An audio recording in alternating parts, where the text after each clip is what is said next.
That as of April 29, 2024, I received a resignation from former City Councillor Earl Colbourne. As the way the Municipal Act is written, the moment that he gave me his resignation, it's effective immediately. So under Section 104.1, I'm now reporting that he's resigned and that the seat is now vacant. Furthermore, Section 105.1 of the Municipal Act requires that City Council now hold a by-election to fill the vacancy on Council as soon as reasonably possible.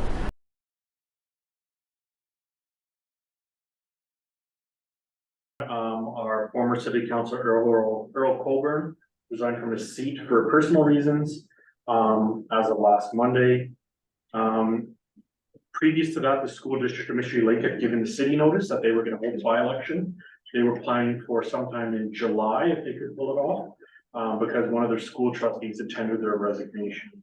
So I assisted getting them in touch with our SEO Normal Howitt, so that they could make some plans towards having their trustees election. Subsequent to that, once Earl Colbourne resigned from his seat and it was vacated, we were in contact with the province, reviewed the Municipal Act together. It was indicated that there are no reasons that we shouldn't have a by-election that are valid under the Municipal Act, so an election has to go forward as soon as possible. There are mitigating factors that are looked at when planning an election. It's are people going to be around, able to participate in the election, able to vote, because Thompson, traditionally a lot of people leave town during the summer and there are summer shutdowns and whatnot around.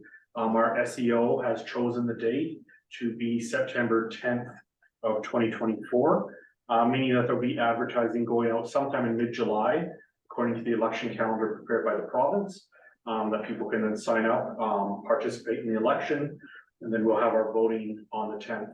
I believe early polls, the exact date isn't confirmed, but we're thinking will be around September 5th or so when a number of people are back in town. So it's not really a matter of choice, it's a matter that this is something that has to happen under the Municipal Act. As I've noted, we have sufficient reserves already to cover our portion of the election, as well as we normally budget an allocation every year towards the election. So with the combined cost being split between us and the school trustees, we don't believe there should be any issues in holding this election.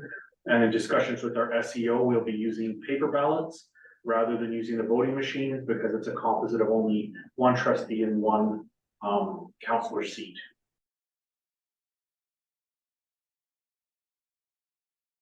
I believe it's sometime that the first notices would go out in July, and I believe the nomination periods would be in August, if I'm not correct. Either early August or the end of July. We can get those dates for council. And they'll all be advertised as required under the Act.